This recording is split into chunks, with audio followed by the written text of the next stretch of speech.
Today we have Sushma with us. Sushma ko 65 plus aako cha in each module र overall मा पनि with other the 82 in writing हैन त्यो चाहिँ मलाई सबैभन्दा सोध्नु मन लागेको छ सुषमाले कसरी यो गर्यो भनेर र पहिला चाहिँ कति आइराको थियो त्यो पनि सोध्नु पर्यो so that we have a reference हैन मैले त अलि त विश्वासै नगरेको नम्बर आएको छ मेरो चाहिँ तर फर्स्ट एटेम्पमा चाहिँ मेरो चाहिँ दुईटामा 60 समथिङ 61 62 आएको थियो अरूमा चाहिँ 50 आएको थियो मैले त्यो बेला चाहिँ कुनै क्लास लिएर पढेको थिएन म त्यतै घरमा प्रिपेयर गरेर युनि भ्याउने बित्तिकै गएर दिइहालेको थिएँ अनि त्यसमा थोरै आयो अनि त्यस्तो उसलाई अनि त्यसपछि मैले तपाईँको भिडियोहरू हेरेँ होइन अब धेरै हुन्छन् होइन त्यहाँ भिडियो चाहिँ अनि अनि त्यसपछि इक्जाम दिन गएँ अनि एकैचोटि राइटिङमा 71 रिडिङमा 67 समथिङ अरूमा चाहिँ यस्तै 60-60को आएको थियो अनि भगवान् मेरो त यस्तो प्रोग्रेस भयो भनेर अनि म चाहिँ क्लास लिन्छु भनेर सोचेँ किनकि घरमा एक्लै प्र्याक्टिस गर्दाखेरि थाहा हुँदैन नि त आफ्नो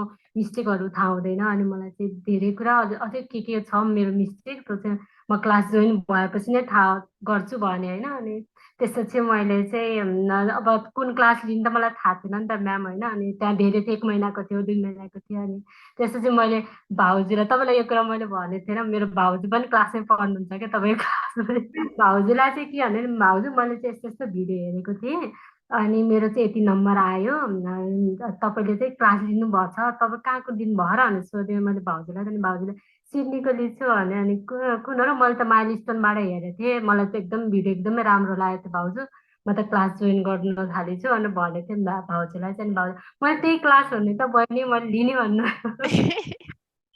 ओके म्याच भयो त्यसै म्याच भएको त्यो कस्तो के अचानक भयो कि सबै कुरा अनि त्यसपछि अनि भाउजूलाई चाहिँ मैले कुन क्लास लिनुभएको छ भने चाहिँ भाउजूले यो अनलिमिटेड लिएको छु तर एकदम राम्रो छ म्यामले एकदम डिटेलमा पढाउनुहुन्छ त्यही जोइन गर्नु भन्नुभयो अनि त्यसपछि म पनि त्यही जोइन गरेँ तर चाहिँ जोइन गरेर मलाई चाहिँ एकदमै ठिक लाग्यो के कस्तो लाग्यो मान्छेको एकचोटि आएन भने एकचोटि इक्जाम दिँदाखेरि अब हो मान्छे ट्यालेन्टेड पर्सनको त आइहाल्छ होइन एकैचोटि दिँदाखेरि नि अब मलाई चाहिँ कस्तो लाग्यो भने एकचोटि नदिएपछि अब त्यो कुरा चाहिँ क्लास जोइन गर्न पर्दो रहेछ है भन्ने चाहिँ तपाईँको क्लास जोइन गरेपछि थाहा पाएँ मैले खास चाहिँ अब तपाईँको क्लास जोइन हुनुभन्दा अगाडि चाहिँ मैले एपहरू युज गर्थेँ होइन म्याम अब एपमा पनि अब स्ट्राटेजी अब धेरै थियो फेसबुकमा अनि तिनीहरू युज गरेर मैले गर्थेँ होइन अब योपालि यो लामो खालको स्ट्राटेजी मतलब टेम्प्लेटहरू युज गरेँ ल आयो भने होइन फेरि अनि अर्कोचोटि गर्दाखेरि आउँथेन क्या म्याम अनि त्यसपछि फेरि अनि मैले फेरि चेन्ज गर्थेँ होइन अनि फेरि चेन्ज गरेँ त्यस्तो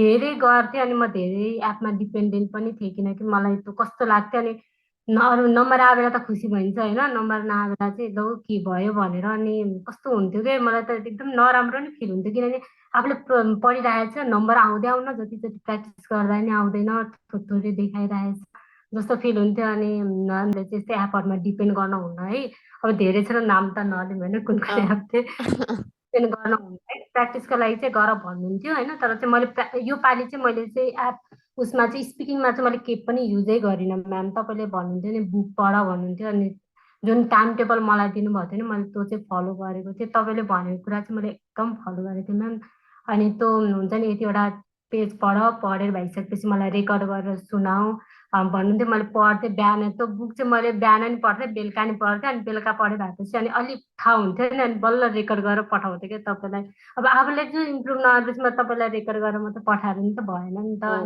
अनि पढ्थेँ अनि राम्रोसँग पढेर अनि बल्ल रेकर्ड गरेर तपाईँलाई पठाउँथेँ अनि टङ ट्विस्टरहरू पनि गराउनुहुन्थ्यो त्यो टङ ट्विस्टरले पनि मलाई धेरै गरेर अनि कसरी त्यो टङ ट्विस्टर कसरी पढ्ने भन्ने कुरा नि त थाहा हुँदैन नि त म्याम अनि तपाईँले त्यो कुरा नि भन्नुभयो अनि त्यो तिनीहरूबाट नि मलाई एकदमै यो स्पिकिङमा स्पेसल्ली चाहिँ मलाई त्यहाँबाट हेल्प भयो मैले जोइन गरेँ तपाईँको क्लास 1 मन्थ त भयो तर चाहिँ मलाई चाहिँ आफूलाई चाहिँ म आफैलाई नि फिल भइरहेको थियो कि के कुरा चाहिँ प्रोग्रेस भएको छ है भन्ने कुरा चाहिँ फिल भएको थियो तर इक्जाममा गएपछि थाहा भयो धेरै प्रोग्रेस भयो यो राइटिङको चाहिँ एउटा अब यो भिडियो चाहिँ 765 चाहिनेले मात्र होइन कि यो आर्ट राइटिङमा नआइराखेकोले पनि तिम्रो कुरा सुन्नु राइटिङमा चाहिँ के भन्दा तपाईँको राइटिङ स्पेसली मैले टेम्प्लेट तपाईँको फेसबुकबाट हेरेको थिएँ नि त अनि त्यति टेम्प्लेट त तपाईँको एकदमै राम्रो छ होइन म्याम त्यो टेम्प्लेट पनि कसरी युज गर्ने भन्ने कुरा चाहिँ त्यो क्लास जोइन भएपछि मात्र थाहा हुँदो रहेछ किनकि त्यहाँमा पनि कसरी युज गर्ने टेक्निक पनि हुन्छ,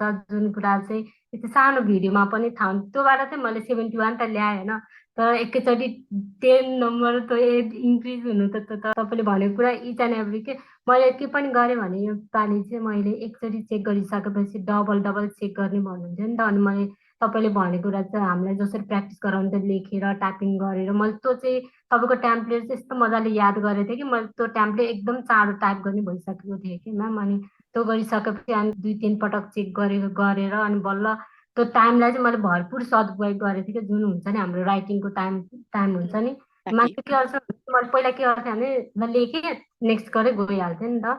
योपालि चाहिँ मैले एकदम डिटेलली चेक गरेँ, तपाईँले भनेको कुरा एकदमै दिमागमा राखेर गएको थिएँ। मलाई त कस्तो नि भयो भने म्याम, मैले तपाईँ त्यो फ्राइडे तपाईँले मुक इक्जाम लिनुभएको थियो नि त मेरो। अनि अरूको त लिन भ्याउनु भएन त्यो वेबसाइट नचलेर, तर हामी 2-3जनाको चाहिँ लिनुभएको थियो। अनि त्यो मोक इक्जाम दिएर गइसकेपछि मलाई फिडब्याक आएको थिएन, मैले त्यही सबै के त्यही दिमागमा राखेँ। जसरी भन्नुहुन्थ्यो नि तपाईँलाई सम्झिँदै बिस्तारै बोल है सुषमा भन्नुहुन्थ्यो नि, बिस्तारै बोल्थेँ। इनिसियल लेखेँ भन्दा इनिसियल लेख्थेँ। अनि त्यो रिडिङ राइटिङ के अरे स्पिकिङ गरेर भएपछि रिडिङ सेक्सनमा जाँदाखेरि नि अनि तपाईँले भने ग्रामर ग्रामर पनि आएको थियो म्याम। अनि ग्रामरहरू तपाईँले भन्नुहुन्थ्यो नि रुल्सहरू, अनि त्यो इफ कसरी लगाएपछि त्यहाँ उड सुड हुन्छ के हुन्छ त्यो नोटिस गराइ भन्नुहुन्थ्यो नि। इक्जाम भरि नै तपाईँ नै आउनुभएको थियो म्याम। त्यही सोचिरहेको थिएँ कि माई गड म्यामले चाहिँ गर्नुभएकै हो मेरो लागि। अनि म्याम मलाई कस्तो नि हुन्थ्यो भन्दाखेरि तपाईँले क्लासमा जसरी हुन त 17-18जना स्टुडेन्ट थिए होइन, तर मलाई प्रत्येक क्लास के लाग्थ्यो नि, प्रत्येक क्लास मेरो लागि हो जस्तो लाग्थ्यो कि। See, oh my God, यो चाहिँ मलाई स्पेशल सेन्टेन्स लाग्यो है. Nobody has used this sentence. तपाईँले जसरी क्लास लिँदाखेरि नि त्यो मेरै लागि हो है जस्तो लाग्थ्यो कि। अनि म्यामले मलाई चाहिँ फोकस गर्नुपर्छ कि जस्तो लाग्थ्यो। यस, किनभने यो क्लास चाहिँ त्यस्तो छ नि त सुषमा, यहाँ चाहिँ कस्तो छ भन्दाखेरि सबैजना तिमी एउटै लेभलमा छौ, इभन तिम्रो भाउजू पनि सेम लेभलमा हो के, तर जसले आफ्नो लागि हो भनेर जस्तै तिमीले अहिले फिल गर्यौ नि, हो दे विल गेट के ठ्याक्कै आइहाल्छ होइन, त्यसमा यताउति केही पनि हुँदैन। तर तिमी अलिकति लक्की पनि भयो कि तिमी ठ्याक्कै 65 चाहिँ स्पिकिङमा आइदिइहाल्यो है। पहिला कति थियो एकचोटि भन? मेरो 61 थियो म्याम। मैले होइन मैले जतिचोटि दिँदा 61 आउने क्या, न तल जाने न माथि जाने। त्यो मलाई थाहा थिएन, त्यो कुरा चाहिँ घर बसेर प्र्याक्टिस गरेर चाहिँ आउँदैन है। यस, ओके। सो अब लास्ट मिनट टिप्स तिम्रो, अब अरू पनि साथीहरू हुनुहुन्छ होइन, के सजेसन दिन्छौ जसले चाहिँ ट्यालेन्टलाई पनि कस्तो के सजेसन दिन्छौ, र जो चाहिँ स्ट्रगलिङमा हुन्छ उहाँलाई चाहिँ के सजेसन दिन्छौ? अब पहिला अब स्ट्रगलिङ फेजदेखि जाउँ न।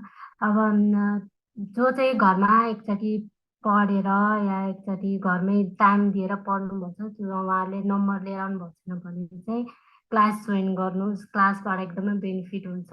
अनि आफूलाई अरू साथीहरूबाट त सुन्नुहुन्छ, हो उनीहरूले पनि राम्रै कुरा गर्छन् होइन, तर चाहिँ जुन चाहिँ तपाईँको कमजोरी सिर्फ टिचरलाई मात्र थाहा हुन्छ, अरूलाई थाहा हुँदैन होइन। अनि त्यही भएर चाहिँ जोइन गर्नुहोस्। एकदमै मलाई चाहिँ मेरो अघि भर्खर साथीसँग कुरा भएको थियो, उसको नि आएको थियो, अनि मैले उसलाई नि भने। अनि त्यो कुरा चाहिँ थाहा हुँदैन कि म्याम। अनि तपाईँहरूले साथीसँग टेम्प्लेट लिनुहुन्छ, अनि त्यो टेम्प्लेट कसरी युज गर्ने त्यो तपाईँहरूलाई पनि थाहा हुनु, त्यो टिचरलाई मात्र थाहा हुन्छ होइन। तपाईँको स्पेलिङहरू कुन चाहिँ के छ, प्रोनाउन्सिएसनहरू के छ, त्यो मिस्टेक तपाईँहरूलाई थाहा हुँदैन। त्यही भएर क्लास जोइन गर्नुहोस् होइन। अनि अलिक जान्ने हुनुहुन्छ तपाईँहरू, जान्ने भएर पनि मिस्टेक हुन्छ, जान्ने मान्छे नि मिस्टेक गर्दैन भन्ने त हुँदैन नि त म्याम होइन। त्यो कुरा चाहिँ जान्ने हुनुहुन्छ, नम्बर लिएर आउनुभएको छ भने 70 ल्याउनु भएको छ भने पनि 80को लागि चाहिँ क्लास जोइन गर्नु। त्यसमा पनि तपाईँको के कमजोरी चाहिँ भइरहेको हुन्छ त्यो थाहा हुँदैन म्याम। आफूलाई आफ्नो आफूलाई प्रोग्रेस थाहा हुन्छ, मिस्टेक चाहिँ थाहा हुँदैन म्याम। तपाईँले टेम्प्लेट युज गरेर आउनुभएको छ भने चाहिँ अरू भिडियो हेरेर अरूको टेम्प्लेट लिएर दिमाग खराब चाहिँ नगर्नु।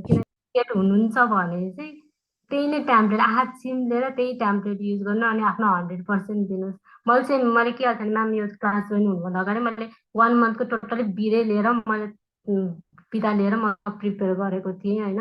आफ्नो डेडिकेसन पनि हुनुपर्छ, टेम्प्लेट हातमा मात्र भएर हुँदैन।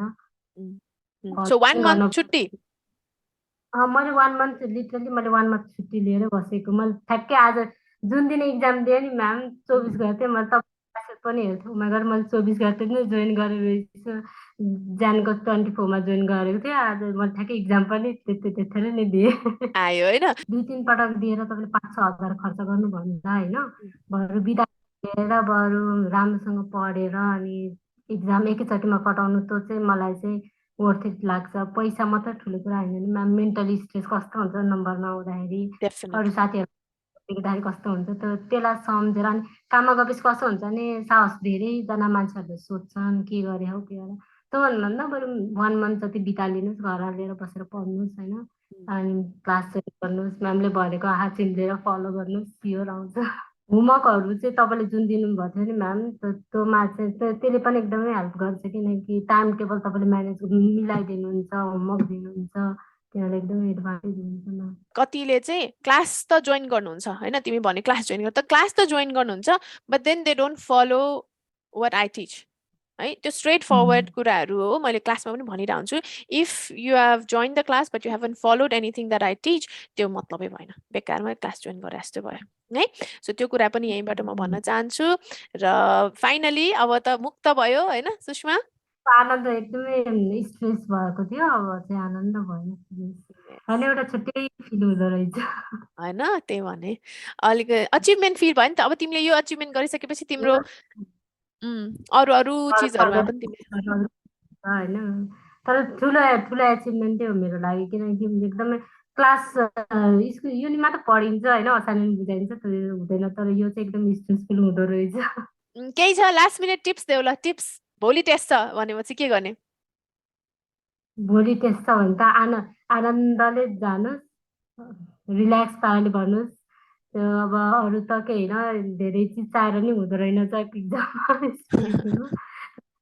शान्तले जानुहोस्। ट्याम्प्लेटहरू चाहिँ एकदमै अब एउटा हुन्छ नि चेक बक्स, तपाईँको त भिडियो नै हेरेको थिएँ मैले, एउटा चेक बक्स बनाउनु होइन।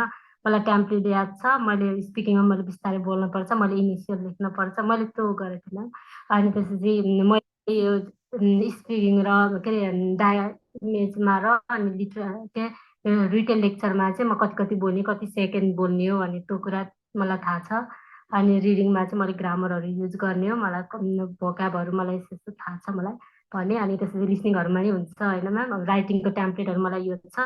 अनि लिसनिङमा चाहिँ मलाई समराइजको यो ट्याम्प्लेट याद छ, मैले लेख्थेँ पनि एकचोटि लास्ट टाइम चाहिँ लेखेर नि गर्थेँ म जानुभन्दा अगाडि।